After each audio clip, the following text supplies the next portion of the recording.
This episode is brought to you by Find Me Gluten-free, your go-to app for discovering safe, gluten-free dining options wherever you go. Whether you're traveling or just looking for a new local spot, this app helps you find restaurants with gluten-free options, read reviews from other gluten-free diners, and avoid risky places, just like our family has used this app for many years. And here's the best part. Just for the gluten-free engineered listeners, you can get an exclusive $5 discount on a premium membership. Head on over to theglutenfreeengineer.com/findmeglutenfree or check the show notes to grab your deal and make dining out stress-free, because eating out gluten-free shouldn't be a guessing game. Quick reminder before we get started on this episode. This podcast is based on my personal experiences and isn't medical advice. Making the decision to go gluten-free can feel overwhelming at first. Whether you've just been diagnosed with celiac disease, discovered a gluten intolerance, or simply want to try a gluten-free lifestyle, there's a lot to learn.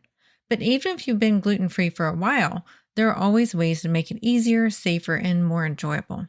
That's why in today's episode, I'm breaking down exactly how to get started with gluten-free living and sharing tips for those who are already gluten-free but want to streamline their routines, avoid common pitfalls, and feel more confident in their choices. If you're feeling lost or just looking for some fresh ideas, you're in the right place. Welcome to the Gluten-Free Engineer podcast. I'm your host, Kiri Saunders. In 2011, I was diagnosed with celiac disease, a moment that changed everything. But I was determined not to let it hold me back. With my 2 engineering degrees, I set out to reverse engineer the gluten-free lifestyle, breaking down recipes, safety tips, travel hacks, and everything in between to rebuild a life I love. Whether you have celiac disease, gluten intolerance, or simply choose to live gluten-free, this podcast is for you. Join me each week as we simplify the gluten-free lifestyle, make it fun, and prove that you don't have to miss out on anything.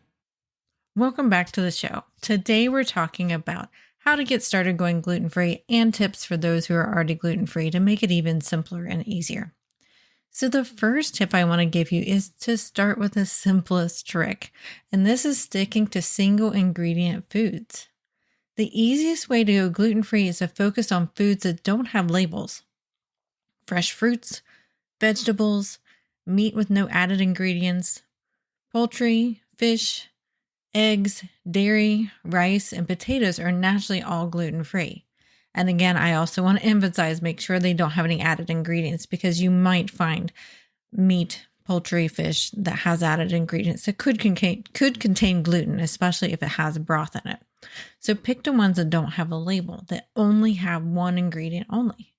You'll find most of these around the perimeter of the grocery store as well. So start there before heading to the inner aisles.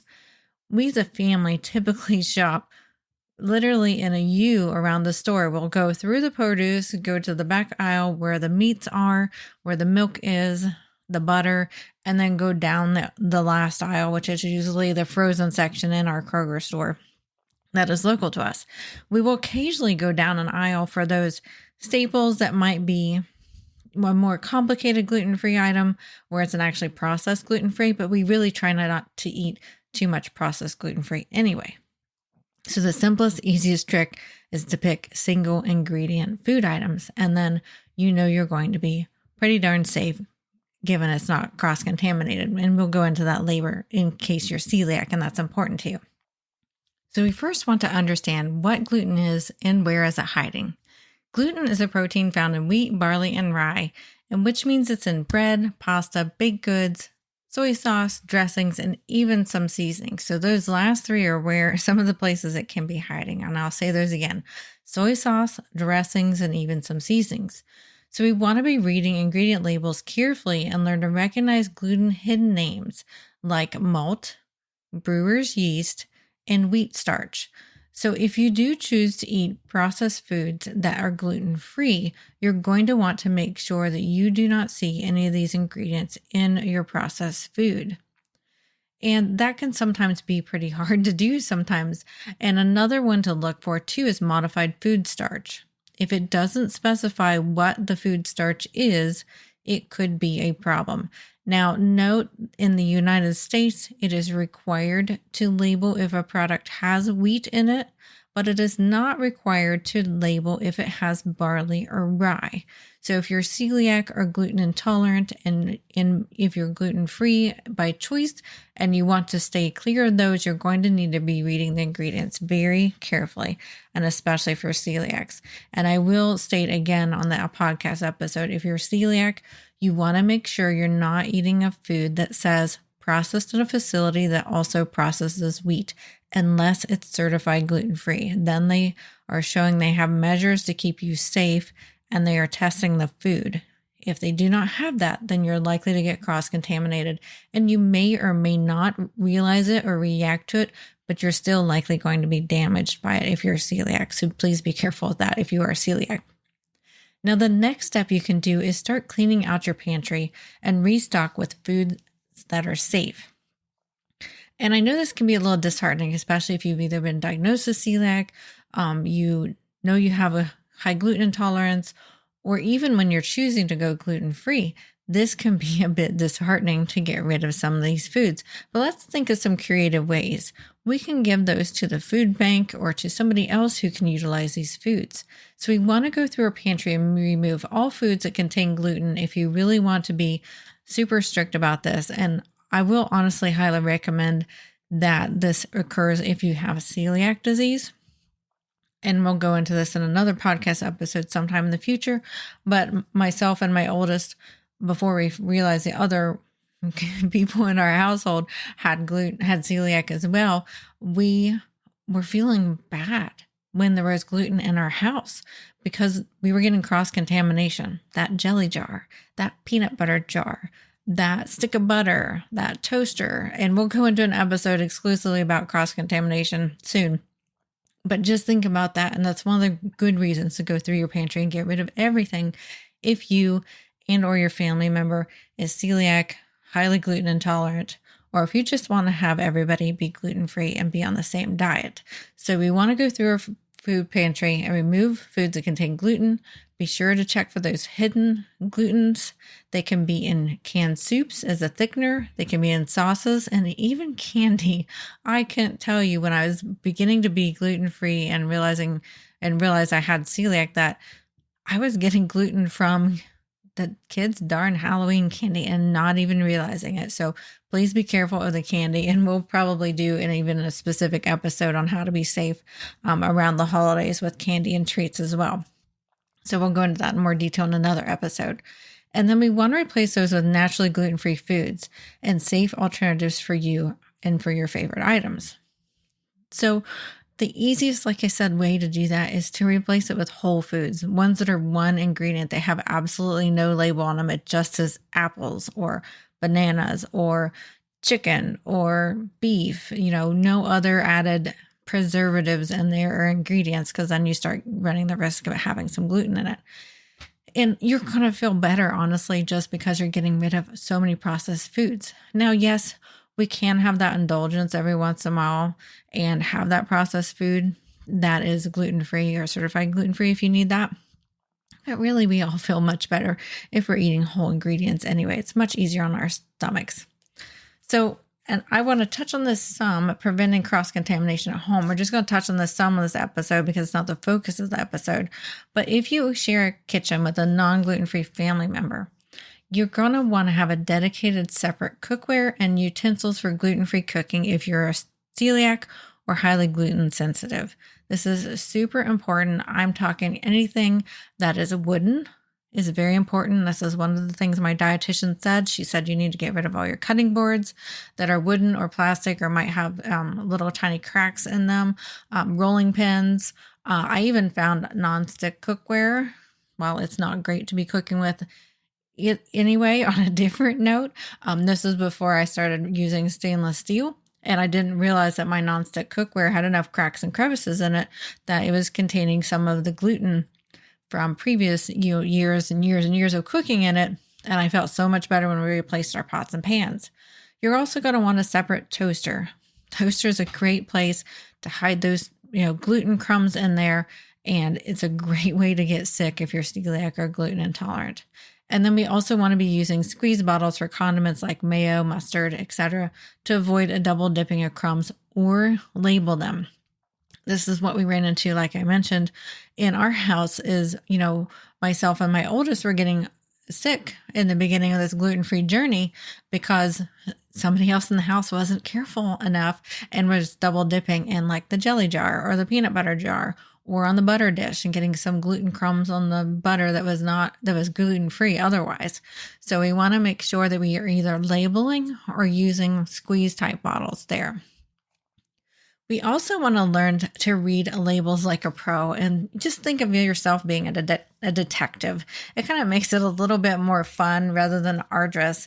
So we want to look for certified gluten-free labels. That's the easiest, safest way to have a processed food that is gluten-free and that's safe gluten-free for all different types of gluten-free people. It guarantees the product meets strict gluten-free standards, and you should be perfectly safe with those. As I mentioned earlier, if a label says process a facility that also processes wheat, I would definitely stay clear of that. If you're a celiac, if you're gluten intolerant, you might also want to stay clear of that. And if you're choosing to have a gluten-free lifestyle, I don't feel like you're going to get a reaction from that, and you should be fine, but that is completely up to you and your doctor. You also want to avoid foods with big ingredients like modified food starch, which I mentioned a little bit earlier too, because you don't know what the source is. You don't know what the source of that food starch is. So you want to steer clear of it unless they say corn, because many times they'll let you know that it's corn or rice, but you don't know unless they actually specify, or unless it's wheat. They're legally supposed to say wheat when it's in the United States. And then when you're being gluten-free and you want to make it easy and you're starting out, plan your meals and find safe restaurants ahead. We talked about this on our dining out episode, but we want to do some planning ahead whenever we go out to restaurants. We want to make sure there are safe items available on their menu. So I'm going to refer to that episode in the show notes too. We want to make sure we're planning ahead, making sure that they're at our level of safety that we need, being one way you're celiac, gluten intolerant, or choose to be gluten-free. And then we also want to use, potential apps like Find Me Gluten, which we have had great success over the many years, and we will link to that in the show notes as well. It's a great way to find gluten-free restaurants and see others' reviews of it to see how well they did. And you also want to ask about how food is prepared at these restaurants. We want to make sure that it's not cooked with shared surfaces or shared fryers. And like I said, we go into more detail about this in our episode on dining out. So we'll link to that in the show notes for more details there. And then I want you to find your go-to gluten-free products and brands. And as we go along on this podcast, we'll be doing some product reviews, and I'll be telling you some of our experiences with different products and brands that are out there, which ones are better for, let's say we're talking about pasta, which ones are better for like spaghetti pasta, which ones are better for soup type pasta, which breads are better for sandwiches, which ones are better for toast. So we'll be going through some product reviews later on in this podcast show, but I want you to start testing out some gluten-free different products, find ones you like, and they can be a bit different in texture and in a taste. So but there's so many varieties out there. There's so many different gluten-free breads now than there was when I started this gluten-free journey, especially in our town, that's available. And there's some that it's really kind of hard to tell that they're actually gluten-free now. So you're going to find some that you really love out there, but sometimes it does take a trial and error, type of methodology, and we'll try to do our best to review here on the show. You can also join our free Facebook group, which we'll link to as well, and ask some opinions in there. I think crowdsourcing is a great way to find the brands that you like. Also, gluten-free baking can be tricky, and we will be doing quite a few YouTube videos on gluten-free baking and how to make that successful, because I've definitely had some failures in the over 12 years or so of being gluten-free. So we will be doing some YouTube videos on that, but do know that it can be a little bit tricky and that you're going to just have to try it out and have some fun with it. And then as you're going gluten-free, just know that there's going to be some trial and error. Like I've alluded to several times in the podcast, it just takes some time to adjust to a gluten-free lifestyle if this is completely brand new to you. And that's okay. It's like learning to walk or learning to ride a bike. You sometimes fail along the way as you're learning these new skills. This is a new skill, a new way of eating likely for you, especially if you're brand new to the gluten-free lifestyle. And, it's okay to make some mistakes. Hopefully the tips I've given you though in this episode help you don't make mistakes that make you sick, and you've found a way to avoid gluten altogether. But when you're cooking and baking and doing all the things, new gluten-free, you might make some cooking mistakes as far as how things turn out. And that's okay. Just laugh it off, have some fun, be a detective like I was, and listen to the podcast, and we will help give you all kinds of tips as well as on the YouTube channel. And we also have lots of great gluten-free recipes that we are working on putting on our website as well. So be sure to visit that regularly because I'm always adding some new gluten-free recipes to that as well. Also, when you get accidentally glutened while learning, don't be too hard on yourself.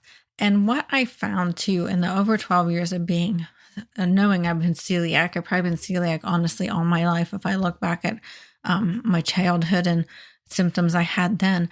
But note that when you're accidentally glutened, especially when you're celiac or gluten intolerant, you are going to probably find in those first, like say 6 months or a year of going gluten-free, that a little bit of gluten might not bother you too much.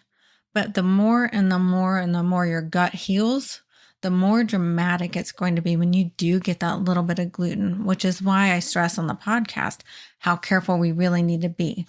Because if we're celiac and we get a little bit of gluten, it damages our system. No matter whether we have symptoms or not, it does damage your system. So you do need to be very careful and, adamant about making sure you're as gluten-free as possible.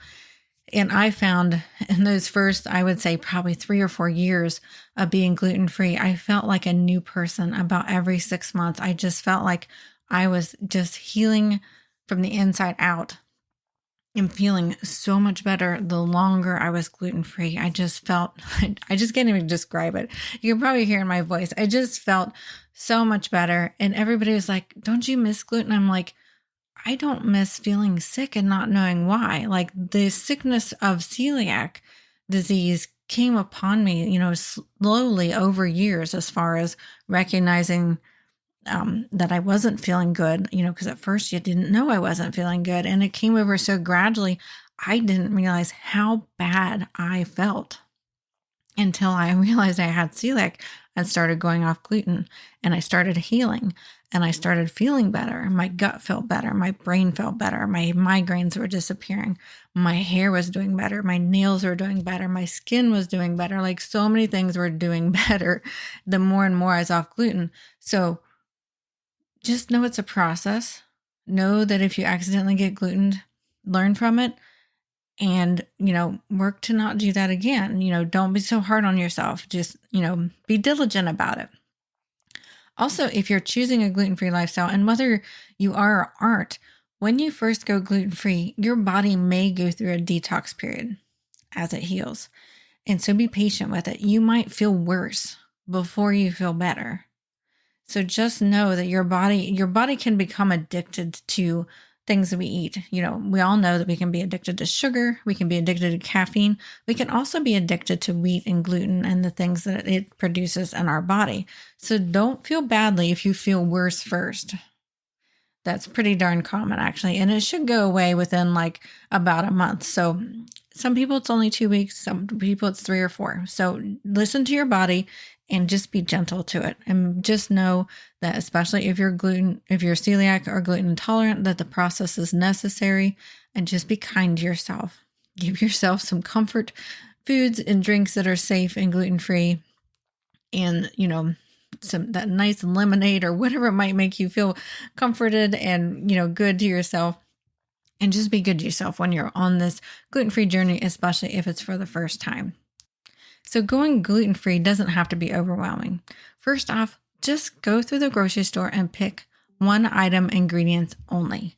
So I'm talking fruits, vegetables, meats with no additives to it, potatoes, rice, all those things with no additives in it. I'm talking just plain rice. You don't want to get the box rice with all the flavors in it yet. till you're really good at reading labels, and start out simple like that. You're actually going to probably find you really enjoy eating these simple foods again. And there's some great brands out there that can really make some additive flavors to your foods. And we'll go over those in another episode. But there's some of my favorite brands that we'll talk about soon. But focus on what you can eat. Don't worry about what you can't. Don't focus on that. Be thankful and focus on the things you can eat and take it one step at a time. And in no time, it will become second nature to you, just like it is to me on being gluten-free. Thank you for listening to this episode of The Gluten-Free Engineer. If you found value in this story, please share it with someone who might need encouragement on their own gluten-free journey. For more tips, recipes, resources, and even links to my YouTube channel, head on over to theglutenfreeengineer.com. It's your one-stop hub to make gluten-free living simple, fun, and full of flavor. And don't forget to subscribe so you never miss out on an episode. And we will see you next week. The Gluten-Free Engineer podcast is for informational and entertainment purposes only. I share my personal experiences and stories about living with celiac disease and navigating a gluten-free lifestyle. This podcast does not provide medical advice. Always consult with a qualified healthcare professional for medical questions, concerns, or advice specific to your health.